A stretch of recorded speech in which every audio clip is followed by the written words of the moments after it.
darles las gracias al presidente del Cabildo y a Carmensa por esta invitación. Venía pensando, cuando venía hacia esta mesa que me pidió que moderara, en aquello tan traído de Lope de un soneto me manda a hacer Violante, pues un modero me manda a hacer Carmensa, que como le decía ahora hace un rato a Fernando Castro Borrego, me parece que digo innecesario porque estamos ante cuatro personalidades muy amigas, eh, como ya he citado de Manrique, como ya he citado Carmensa, y por tanto creo que aparte de las presentaciones mi papel se limitará a acompañarles y a pasar ese buen rato. Tengo que corregirle a Carmensa porque además de la película con Fernando Higueras, Manrique y Antonio López, el Violeta nos trae también otra primicia. Y yo, si diera tiempo, tengo una de las cartas primeras que escribe Manrique a Damaso de su llegada a Nueva York, que igual merece también 2 o 3 minutos porque es también en fin, una cuestión inédita. Tengo que decirles también que, corrigiendo también a Carmensa, que sí que conocía a César Manrique entre los años 80 y 90. Uno de mis primeros trabajos consistió en el trabajo de asistente de Gerardo Rueda y hubo algunos encuentros, en fin, que eran más o menos episódicos porque tenían que ver con cuando él se alojaba en el hotel este Alcalá Galiano, pues alguna tarde tomando algo, pero en fin, no le traté apenas, pero sorprendentemente me permitirán que haga un poco la vez de moderador inmoderado, porque no debería hablar 5 minutos, pero sí tengo que contarles que como apuntaba Carmensa, Manrique está siempre presente en mi trabajo, desde ese encuentro que ya he citado hasta trabajos profesionales en los que permanentemente la figura de Manrique se cruza con mi trabajo. De hecho, ahora que entraba a esta Real Academia, venía pensando en César, viendo el disparate arquitectónico que tenemos enfrente, que es como una de las grandes aberraciones de la arquitectura madrileña reciente, y venía pensando en César, en lo que pensaría César de la destrucción del patrimonio. Dicho eso, pues claro, yo me seguí encontrando a Manrique porque en 2009 hice una exposición en el Museo Oteiza que se llamó La sombra de Oteiza, y una de las figuras principales de ese Madrid de los 50 en el encuentro con Oteiza pues ya era César Manrique, que en aquel momento acababa de terminar su intervención total en el Hotel Fénix, y que, como saben, era un personaje central del Madrid de ese finales de los 50 y comienzo de los 60.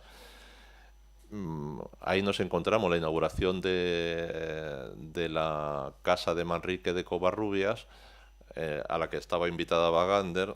No fue, pero a cambio tuvieron a Jorge Oteiza en el dancing. Efectivamente, los escaparates del Corte Inglés, que es, en fin, a mí siempre me gusta llamarlo intervenciones artísticas, que es lo que son, porque no anuncian cosas, sino que se convierten en un espacio para intervenciones. Y después de mucho investigar y llevar 15 años haciéndolos, siempre he llegado a la conclusión de que fue de las primeras acciones de artistas en el espacio público en aquel Madrid que, como decía Saura, era un Madrid de cardo y ceniza.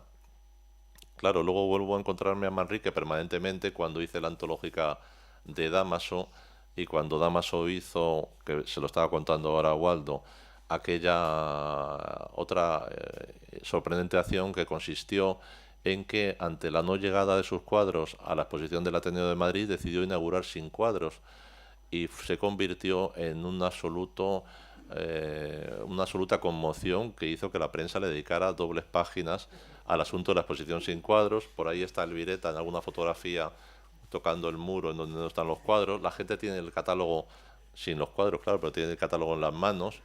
Hay alguna fotografía de Millares, Manrique y Damaso ante la pared vacía.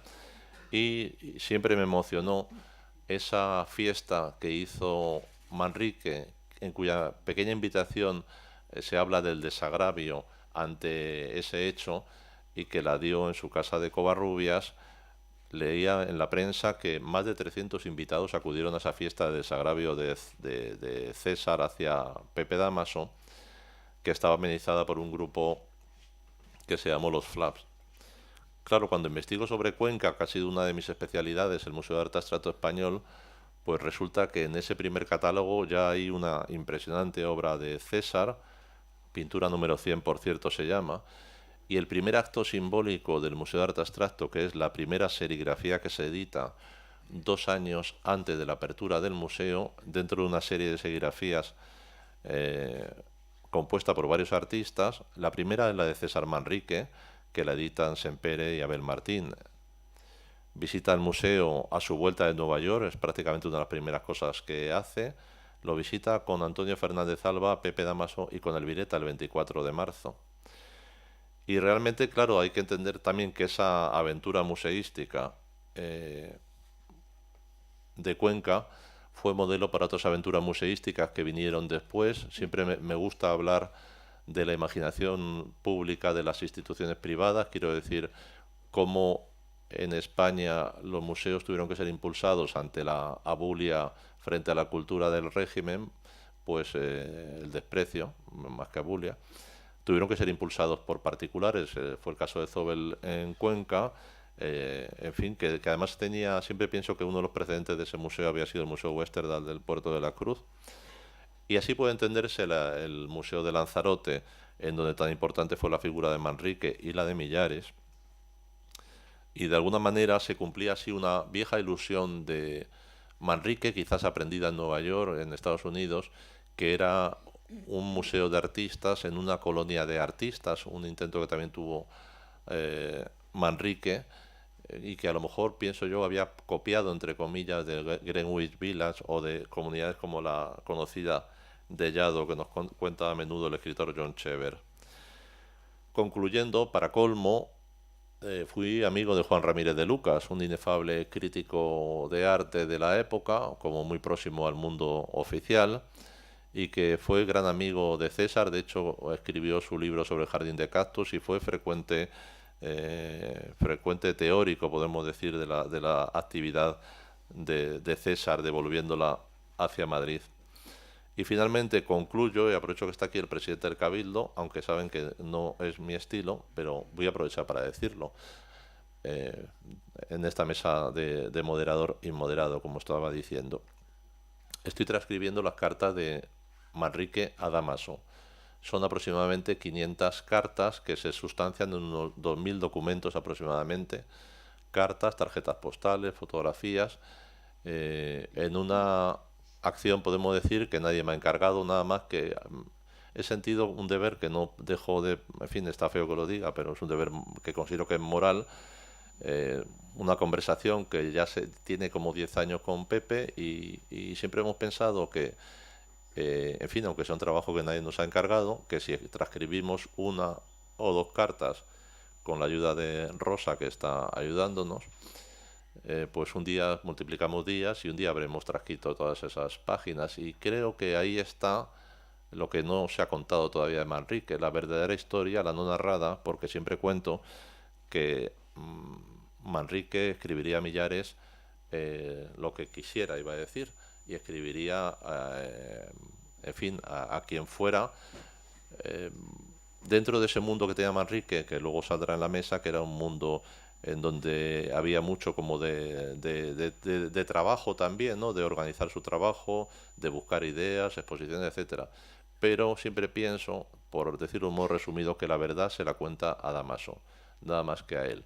Y esos casi 40 años de correspondencia, le he escrito una vez a Damaso, y ya concluyo, que no son solo importantes para Canarias o para el arte español, son importantes para el mundo del arte de la posguerra, porque sabido el dinamismo, como diría Manrique, habitual de esa figura, pues como sabéis cruzó el mundo, y realmente lo que hay ahí es una ventana abierta al mundo que no está narrada. Entonces invito a quien corresponda a que algún día esas cartas vean la luz, a poder ser antes de que Damaso no nos acompañe, claro, lógicamente, porque me gustaría que lo viera y que nos ayudara con algún momento de las transcripciones. Dicho esto, realmente mi labor como moderador se va a limitar a pasar la palabra. Pensaba pasársela primero a Alvireta, luego a Ginés, a Waldo y a Fernando Castro, confiando que les parezca bien. Como ha contado Carmensa, Elvireta, amiga, pintora, poeta, veladora del legado de Millares. Conoció a Manolo Millares en 1946, se casó con él en el año 53 y me permitirá Elvireta, como ya me lo ha permitido otras veces, que le lea un fragmento de la memoria de Manolo, que es cuando Manolo conoce a Elvireta. Elvireta tenía 14 años, una niña, y yo 20. Los primeros tiempos de nuestras relaciones fueron una odisea llena de disparates y niñadas. Miro hacia atrás y sonrío porque nuestra ingenuidad y pasión ya no se usa y el mundo ha dado muchas vueltas a muchas cosas. Pero ha sido bello el vivirlo y aquella entrega nuestra en los momentos difíciles son una prueba de un gran amor y de un entrañable valor para nosotros. Mi amor por Elvireta era total y no estaba dispuesto a que nos separaran.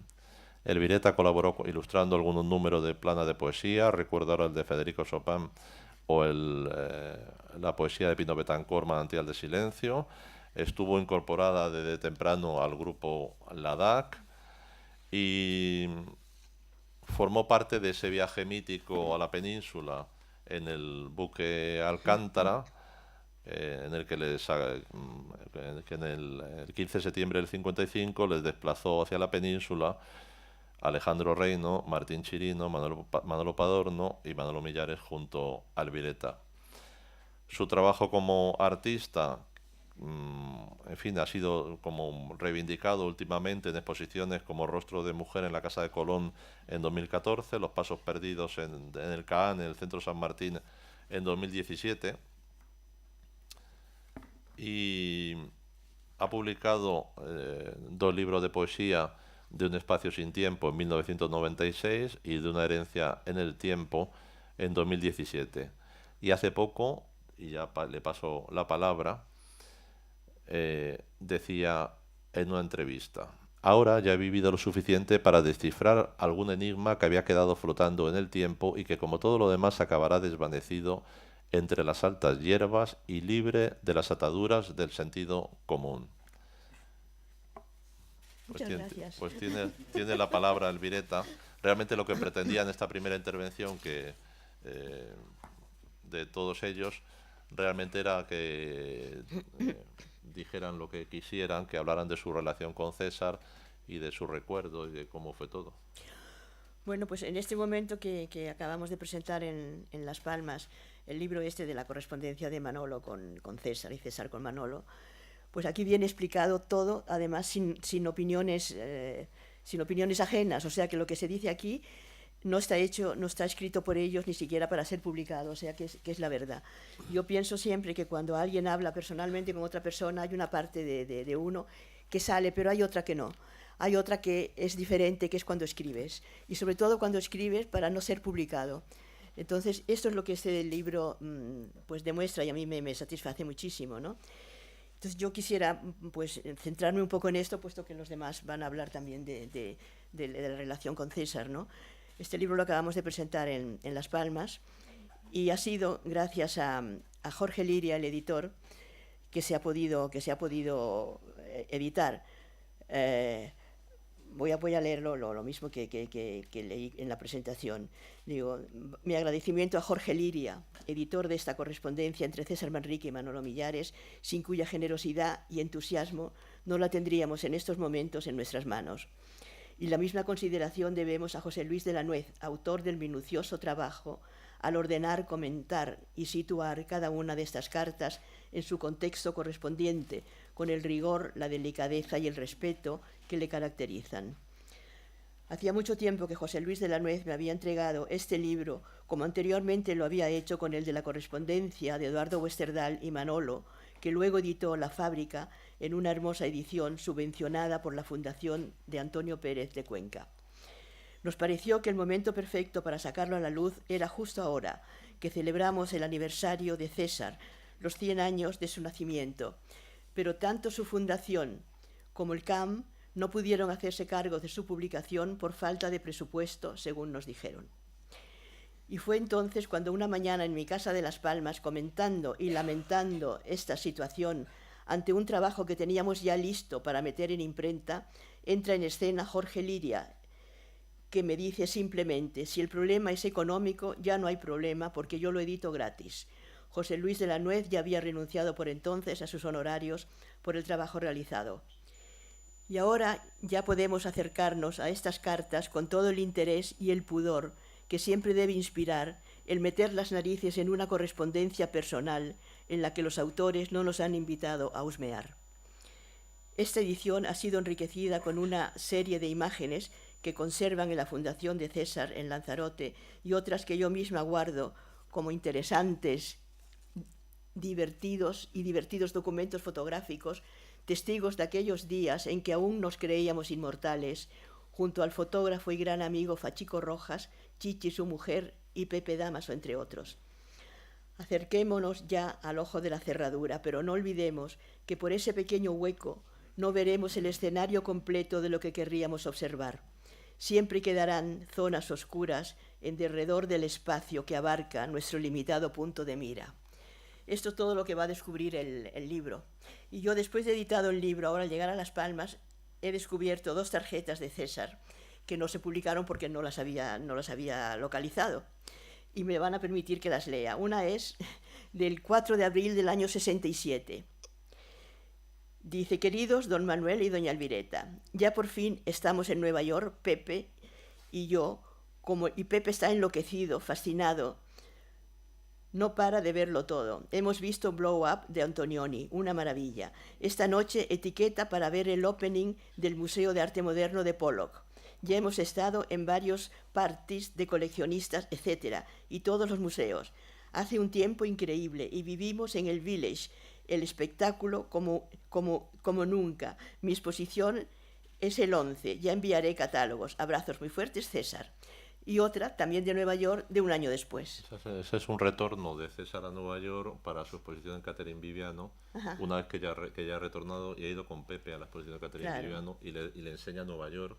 Están los dos como locos. Están como locos, sí. Y esta es un año después. Dice: queridos los millarines.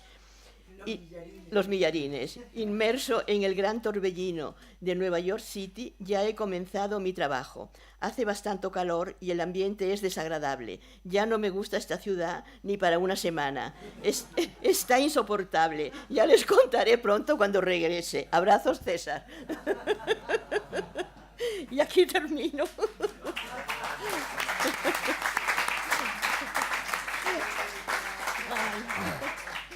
Voy a pasar la palabra a Ginés Liébana.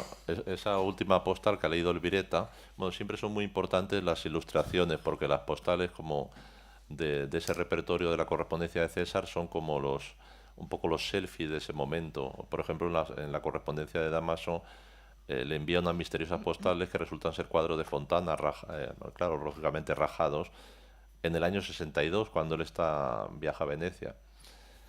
Y la última muestra esa concentración de Manrique, que en su primer viaje a Nueva York aquello era el paraíso y un año después era la hecatombe, ahí no había quien viviera. Y se la ha concentrado, 2 años después se la ha concentrado.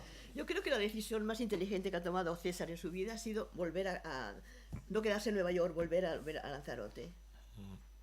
Eso era perfecto. Bueno, le paso la palabra ahora a Ginés Liébana, pintor, poeta, vinculado al grupo Cántico. Le recomiendo, viendo a Siegfried Monleón, un hermoso trabajo que hizo en 2016 sobre este grupo de poetas encontrados en esa Córdoba temprana del año 47.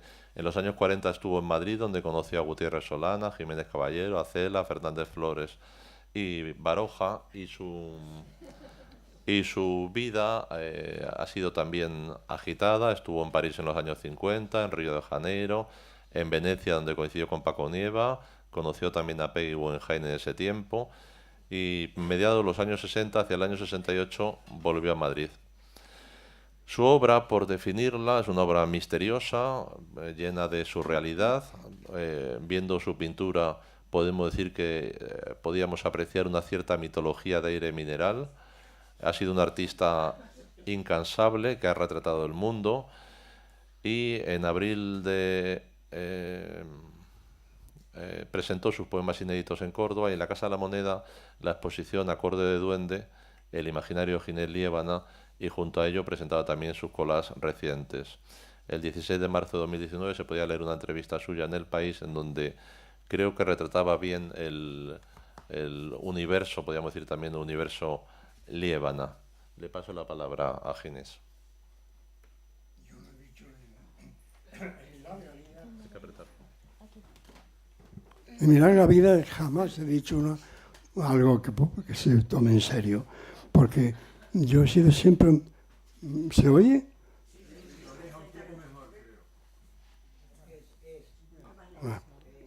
Y por lo tanto, el estar en contacto con César y Fernando Higuera fue para mí una cosa interesante, puesto que no había conocido nunca una persona que con esos dos que empezaron cuando todavía no había empezado nada. Estaba en pleno arte contemporáneo, como yo le llamo de broma, pero porque yo lo que quería era encogerme de hombro ante todo esto, porque lo que sorprende de César es que ha respetado, la primera vez que veo que se ha respetado el paisaje con tanto...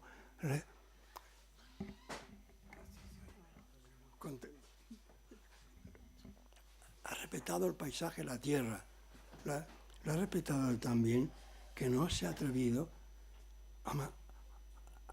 a inundarla de nada. La ha dejado como si fuera algo más que él mismo. Y entonces eso es lo que más me sorprendió. Luego hizo mucha afinidad porque yo tengo, en mi género de buitre, también tengo talento, un poco. Y por lo tanto, cuando me saludó un día cuando llegué a Lanzarote, era tan apasionado que me rompió las gafas y por ese motivo es por lo que yo no tengo nada más que admirar a esos dos, Fernando, porque además ellos estaban en el momento en que todavía no había empezado la arquitectura.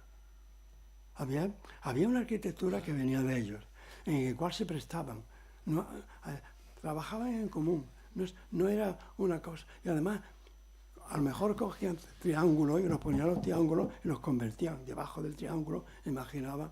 Todo eso me parecía tan interesante que fue por el motivo por el cual yo quedé. Pero yo, por supuesto, soy el último para estar aquí, para hablar de la grandeza, de que no quería tampoco que se cogiera ninguna piedra del desierto. Ese es el colmo de la elegancia, ¿no? Y luego hacía las cosas que nadie se las imaginaba. Bueno, sería muy largo. Se los agradezco y no hablo más.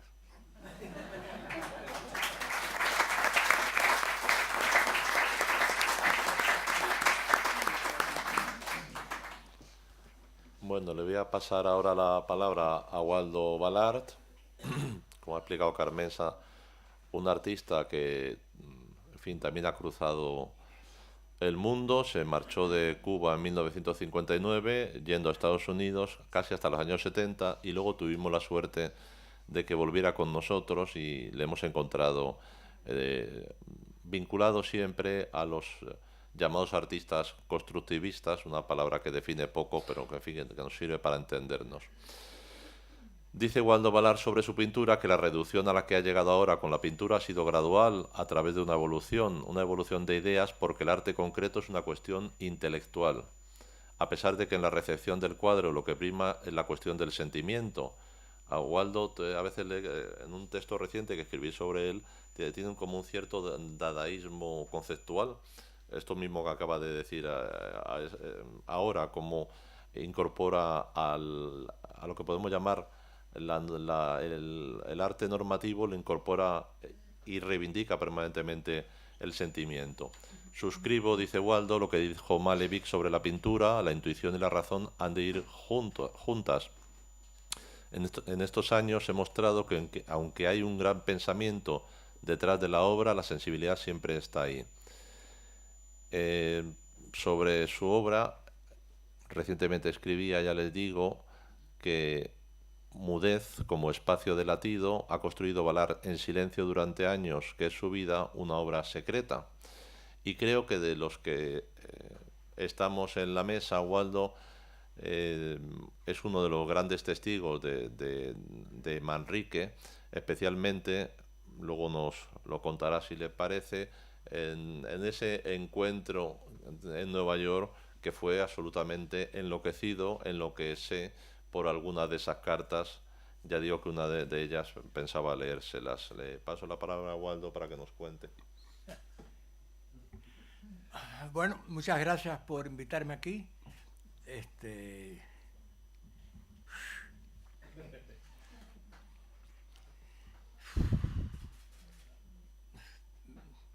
Me da cierto sentimiento. Me da cierto sentimiento porque mi relación con César ha sido muy importante y ha sido como yo la he tenido como apartada por muchos años porque hemos cogido unos caminos divergentes. Para comenzar, quiero transcribir lo que en el cultural del ABC del pasado sábado salió en un reportaje acerca de César Manrique. Entonces, César Manrique es un creador polifacético, vitalista, espíritu hedonista, pasional, extrovertido, hábil en el manejo de la palabra, amante de la naturaleza, defensor a ultranza de la libertad. Ese es el señor que yo me encuentro en mi viaje a Europa. Yo lo que puedo expresar, lo que yo de lo que me he beneficiado de mi amistad con César. Ahora con el interés que he visto que ha surgido en que yo participe de estos actos en memoria de él, pienso que quizás yo haya también aportado algo, pero en mi caso es lo que él me ha aportado. Cuando yo vine me encontré este señor.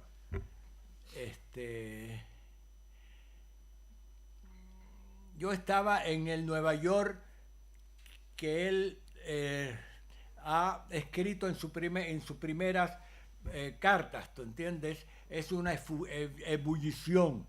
En Nueva York para mí fue el bautismo artístico mío y como es el bautismo artístico, yo considero que para mí es el bautismo total de mi vida.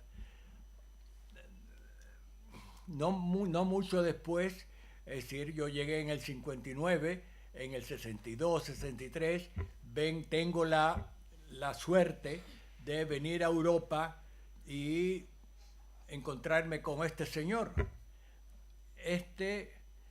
Fue una gran alegría y sorpresa para mí.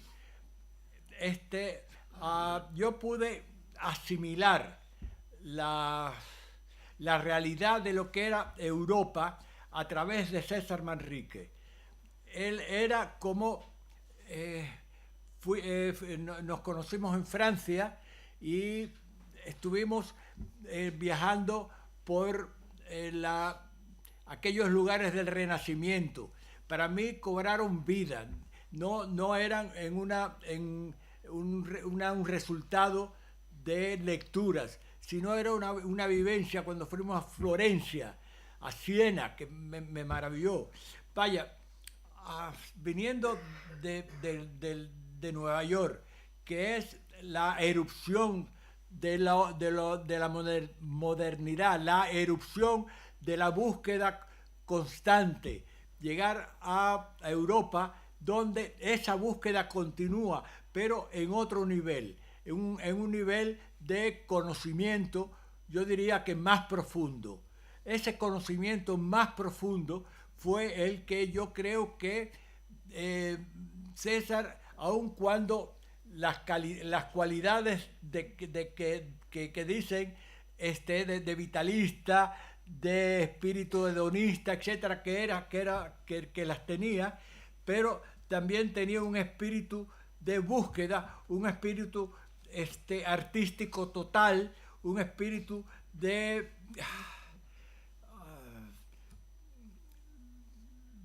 relación con la naturaleza, de relación con la vida, de relación con la historia, que yo asimilé. En estos momentos, no sé si ya lo dije, quizás lo repita, yo sé lo que él me ha aportado. Parece que yo le he aportado algo, no sé, y espero que en toda relación humana, si no hay una relación de dar y recibir, es nula. En este caso yo pienso que, por lo que veo que ha sido una relación muy fructífera y muy positiva, creo que también he dado, aunque no tanto como lo que yo recibí de César. Ahora me viene a la mente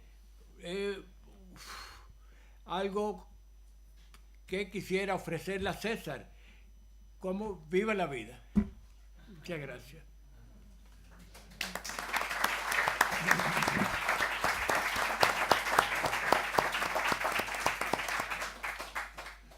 Waldo es responsable de ese viaje a Nueva York. Antes de pasarle la palabra a Fernando, me permitirá que les lea 2 o 3 cositas sobre ese viaje, que duró 18 meses, empezó el 10 de diciembre del 64 y concluyó en junio del 66, y hay ciertos fragmentos que les leo que son de esas cartas. Para César aquello fue un espectáculo grandioso y que comprendía, claro está, todos los ámbitos, incluida por supuesto la sexual, nunca vista por Manrique, que quedaría francamente trastornado. En sus palabras, fue lo más trascendente de su vida. Aquello, decía Manrique, fue una barbaridad. Llega a un Nueva York nevado y prácticamente lo primero que hace es ver una película de Andy Warhol en el Village con Waldo Ballard y con Alberto Greco, dando gritos, le cuenta Manrique a Pepe Damaso. Ya saben que la película que está viendo es una de esas películas de Mario Montes transformado en Jim Harlow, comiendo un plátano durante, creo que son casi 2 horas, ¿no? Decía Manrique que mis emociones e impresiones han sido tan extraordinarias que no puedo contarte nada, ya que creo que mi realidad es imposible describirla a través de las letras. Solamente la emoción y grandiosidad de la llegada con esta monstruosa ciudad es inaudita y fuera de lo previsible. No se puede decir, hay que verlo para poder creer en tanta barbaridad de proporciones, ya que todo lo que se ha visto en revistas y noticieros no tiene nada que ver con la potente realidad. Y para el catálogo del CAM he escrito sobre estas cartas, que era el relato de César hacia Damaso, es casi lorquiano. Días y noches pasmado ante la visión de la gran ciudad. Había negros como panteras en el dancing, capaces de hacer ruborizar a César cuando visite en Long Island un club gay. Esos escritos me trajeron también un poco las descripciones de un poeta al que está próximo a través de John Bernard Myers, que fue Fran O'Hara. Y es muy hermoso una cosa que le escribe Manrique a Damaso: yo siempre he sido un extranjero en España y de repente me encuentro en el país donde pertenezco. Todo lo que tú has soñado ya está aquí resuelto, le dice al pobre Damaso. Y el hospederío es algo de caerse de espaldas con todas las razas en efervescencia. Aquello fue algo sobrenatural, dice Manrique, un no parar, porque en Nueva York encuentra a artistas, a Fernando Botero, a Eliane de Kooning, a Conrad Marcarelli, Larry Rivers, Fran Estela, a Catherine Viviano, y en una de esas cartas me encuentro que dice como si tal cosa: he visto a Rozco y voy a ver si le voy a ver un día, le dice a Pepe Damaso. Y he quedado con él en ir un día a su estudio. Y allí conoce a Catherine Viviano, que será su galerista, sufre diversas penas amorosas al encontrar al ser de las pieles oscuras, como lo describe en una carta epatante, escribe él. Y muchas de las cartas son escritos, son de un explícito oscuro, porque siempre hay en esas cartas una especie de como de... lo que pienso es como el deseo de mantener unas ciertas formas. Siempre pienso que ante la lectura de terceros, como ha contado Elvireta. Enseguida el corazón de César se desplaza hacia Lanzarote y dice: para mí Canarias, Lanzarote y Nueva York. Y esa ciclotimia de César le lleva a un aburrimiento total. Le escribe a Damaso: esto es la Babilonia de este planeta, es de una crueldad atroz capaz de destrozar al ser humano. Hay que marcharse allí enseguida. El hombre en Nueva York es como una rata. Nueva York me entusiasma, pero también se llega al límite humano de resistencia. La lucha es de una crueldad sin límites y lo que llevo registrado en la mente será imborrable. Fernando Castro Borrego es especializado en catedrático de Historia del Arte en la Universidad de La Laguna, ya lo ha dicho Carmensa. Su especialización, podemos decir por resumirlo, son las vanguardias históricas y el surrealismo.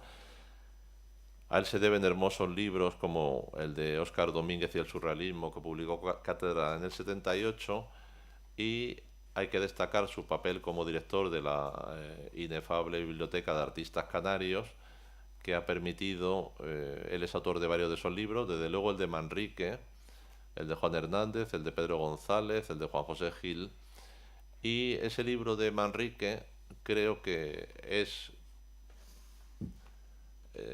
uno de los pocos libros en los que, antes hablaba con Fernando, uno echa a veces de menos en las celebraciones de Manrique, que se refiera al Manrique artista. Quiero decir, además de todo ese universo Manrique bien conocido y por el que es bien conocido, uno le echa de menos como pintor. En todas esas fotografías que vemos estos días en la prensa hay algo como de una ilustración de un cierto, no sé cómo decirlo, en fin, algo que le pertenecía también a César, pero siempre echo de menos. Y el libro de Manrique, escrito por Fernando, es el manual si uno quiere conocer al artista, su presencia, en fin, en sus diversas etapas. Por cierto, en Madrid, que antes lo hablábamos en la mesa, en donde Manrique fue el centro de cualquier fiesta que se preciara y de cualquier actividad que se preciara, ya lo contaba al principio. Bueno, de Fernando Castro destaco sus libros sobre Bordes, sobre Ildefonso, sus textos sobre Juan Bordes, sobre Ildefonso Aguilar o sobre Gaceta de Arte, y ha sido miembro del patronato del Museo Reina Sofía desde octubre de 2007, miembro del Consejo Asesor de la Fundación César Manrique, ya lo ha contado Carmensa, del Instituto de Estudios Canarios, de la Academia Canaria de la Historia, de la Real Sociedad Económica de Amigos del País de Tenerife y académico de número de la Real Academia Canaria de Bellas Artes y de San Miguel Arcángel, y miembro de su Junta de Gobierno. Hace poco decía, y así ya le paso la palabra: el gran fallo para comprender la obra de César Manrique es fraccionarlo.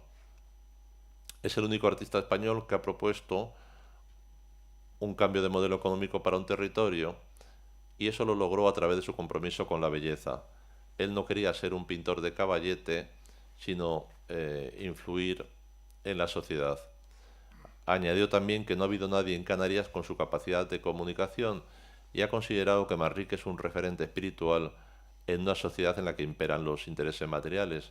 Es un mito necesario.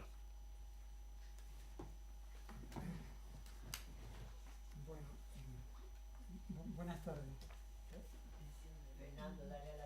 Sí, sí. Agradezco las palabras de presentación, pero bueno,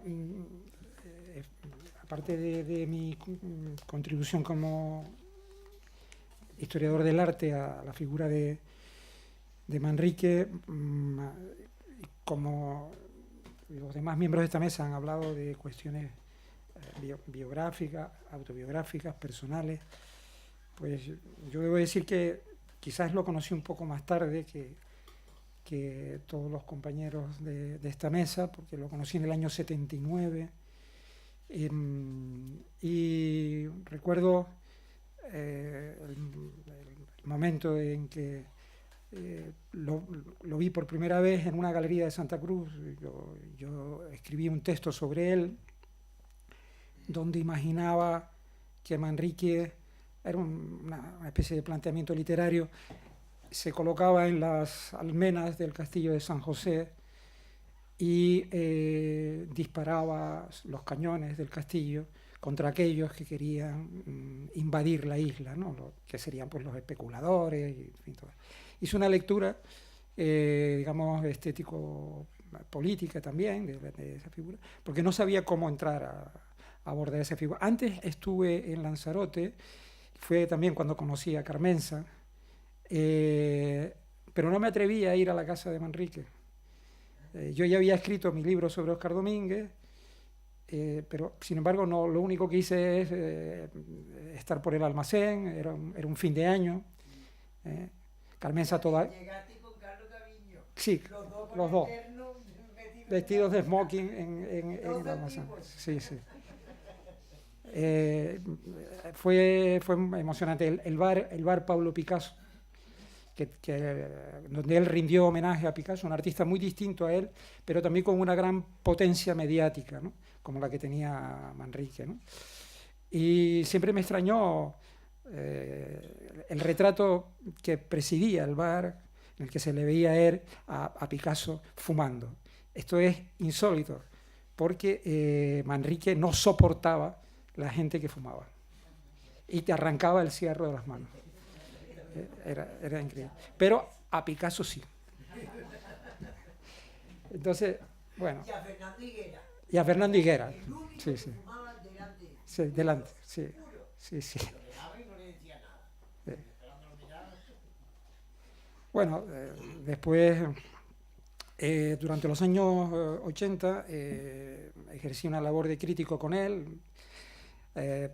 Escribí textos, el más importante de los cuales fue el de la Expo de Sevilla, el pabellón de Canarias de la Expo de Sevilla, donde él oficializa de alguna manera, él y yo como crítico también, porque le di formalicé la idea de la relación arte-naturaleza, naturaleza-arte.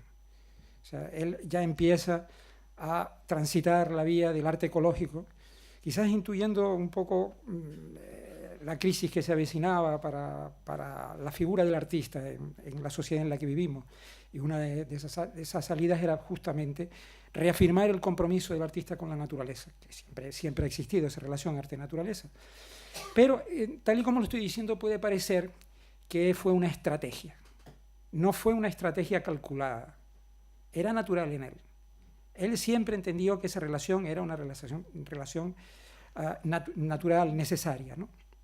Y a partir de ahí he seguido contribuyendo a enaltecer su figura contracorriente, porque defender a César Manrique en el contexto del arte español de la posguerra no era fácil, por razones políticas, que no sé si vale la pena mencionarlas aquí, pero es evidente que el hecho de que fuera el decorador, el diseñador de interiores, seguramente más importante del Madrid de los 50, y que se hubiera relacionado con poderes económicos importantes de Madrid, no hacía sino complicar la valoración de su figura, ¿no? Las fiestas que daba en el piso de la calle Covarrubia, todas estas cosas, ¿no? La vitalidad, en un contexto artístico en que los artistas reflejaban de alguna manera la tristeza del país, la melancolía, el sufrimiento, y algunos de ellos transitaban por la vía del compromiso crítico y político contra el régimen. El distanciamiento de Manrique con respecto a estas posiciones dominantes en el ámbito del arte y la crítica española de la posguerra, era difícil defenderlo en dichas circunstancias. Pero bueno, a mí me pareció que la figura de César Manrique trascendería a las circunstancias históricas, y lo hice con muchísima satisfacción y siempre, ¿no? Cuando se planteó la necesidad de editar un libro, una monografía sobre Manrique en la colección que yo dirigía. Algunas veces acometía la tarea de asumirlo, la escritura de esas monografías. Pensé que la monografía sobre Manrique tenía que hacerla yo. Bueno, él tuvo muy buena crítica siempre. A pesar de todas estas cosas que estoy contando, tuvo una gran crítica en Madrid, no tanto en Canarias, pero en Madrid sí tuvo buena crítica. Todos los críticos españoles escribieron sobre él, desde Gallán Nuño, Camón Aznar, Castro Arines, Logroño, toda la crítica, Conde, todos escribieron sobre él, ¿no? Y fue un pionero del arte abstracto español. ¿No podía entrar en El Paso? Claro que no podía entrar. En el grupo El Paso no podía entrar. Él mismo se colocó en una posición en la que era imposible que entrara. La estética del Paso, que incluía una reflexión autocrítica sobre la situación española y crítica con respecto al poder político en tiempos de la dictadura, no le permitía participar de ese mundo. Y ahí estaba su amigo Manolo Millares, pero no podía ser. Y a partir de entonces, pues mantuve esa proximidad con él. Lo visitaba en Lanzarote con frecuencia, me quedaba en su casa. Era un personaje fascinante que escondía una parte secreta. La imagen que él proyectaba, lo cuenta Pepe Dámaso, era la de un artista alegre, vital. Pero hay un lado espiritual en su obra, que yo quiero destacar en un libro que acabo de entregar al Cabildo de Lanzarote, porque me lo ha encargado el Cabildo con motivo del centenario. Es una visión religiosa panteísta, una concepción de la naturaleza panteísta que, por razones de no ofrecer la imagen de una persona seria, aburrida y tal, pues la ocultaba, no la enseñaba. Y yo la descubrí por primera vez cuando una de las veces que me quedaba en su casa, en donde ahora mismo es la taquilla de la fundación, allí había un pequeño apartamento donde estaba Carmenza y Cipriano. Bueno, en aquel lugar, paseando por los jardines, encontré a César Manrique en la azotea de la casa, con un telescopio. Y le digo, César, ¿qué haces? Dice, bueno, mirando las estrellas, el universo al que pertenecemos. Y entonces me dijo, ¿has leído Attelard de Chardin? Digo, no. Pues él, que daba esa apariencia de personaje frívolo, alegre, vitalista, espontáneo, lo había leído. Y participaba de las ideas de este jesuita, cosmólogo, científico, que no sé si llegó a ser excomulgado, porque el panteísmo nunca ha sido bien visto por la Iglesia de Roma, y que era un hombre religioso. Pues César Manrique, a su manera, era un hombre religioso. Y evidentemente, esta es otra dimensión de su obra, toda la obra construida de él, arquitectónica, del mundo subterráneo, la arquitectura del subsuelo, está cargada de esas connotaciones que a veces se desdibujan o se difuminan, porque esos espacios que son los jameos del agua, el mirador del río, tienen un uso turístico y económico y un rendimiento económico, y no se repara en ver hasta qué punto responden a una concepción del cosmos que es profundamente religiosa. Bueno, pero no quiero seguir hablando porque no, estoy protagonizando demasiado. Muchas gracias.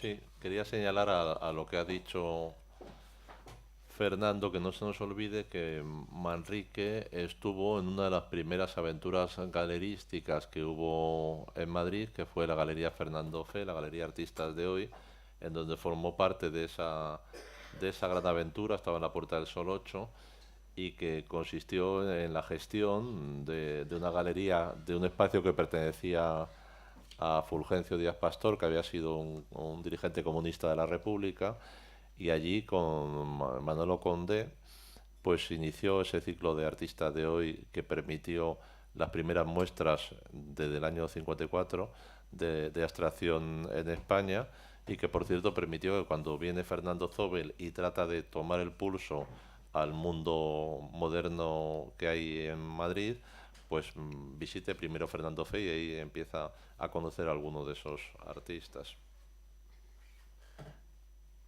¿La carta de Nueva York la leo después de esto o no la leo? Después, vamos a ver el vídeo. Vale. Yo creo que Héctor ya está ahí. Vale.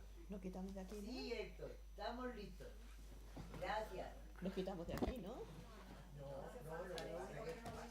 No.